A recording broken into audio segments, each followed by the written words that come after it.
ፖለቲኮ ዝተሰሚየ ኣብ ቨርጂኒያ ዝመደበሩ መርበብ ሓበሬታ ኣብ ሉክሰምበርግ ዝርከብ ኤምባሲ ኣሜሪካ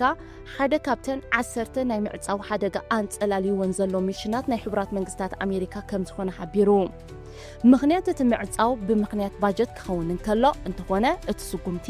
ዲፕሎማስያዊ ኣሰር ኣሜሪካ ኣብ ኤውሮጳ ዘጥፍእ ከይከውን ስግኣት ፈጢሩ ከም ዘሎ ተሓቢሩ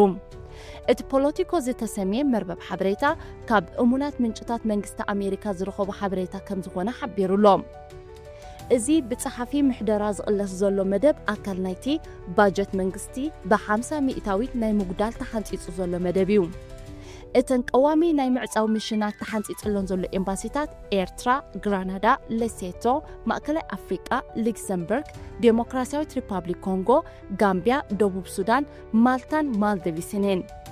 ከም እትእማመ ዘነጽሮ እንተደኣ ኮይኑ እተን ኤምባሲታት ብኣብ ጎረባብቲ ሃገራት ዘሎ ኤምባሲታት ክሰርሓ እየን እዚ ማለት ኣብ ጣልያን ዘሎ ኤምባሲ ኣሜሪካ ንማልታ ኣብ ኬንያ ዘሎ ኤምባሲ ድማ ንኤርትራ ከም ማለት እዩ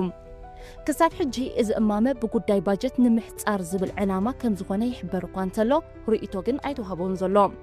ንኣብነት ኣብ ሉክሰምበርግ ዝግበር ምዕጻው ናይቲ ኤምባሲ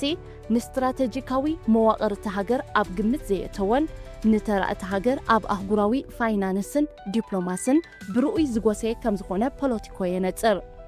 እቲ ኤምባሲ ናይ ምክትታልን ምቁጽጻርን ጸገማት ተቓሊዑ ከም ዝነበረ ብምኽንያት ምሕደራ ልዑል መጠን ዋጋ ኤምባሲ ዘለዎ ህንጻን ልዑል መጠን ክፍሊት ኣባላት ኤምባሲን ከም ዘለዎ እዩ ዝጥቀስ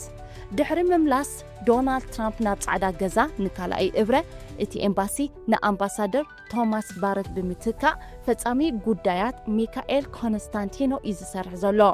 ትራምፕ ኣብ ምፍላም ዕድመ ስልጣኑ ተካኢት ባረት በዓልቲ ዋኒን ስቴሲ ፈንበርግ ከም ዝኾነ ዝተዛረቦ ኣብ ምልክት ሕቶ ወዲቑሎ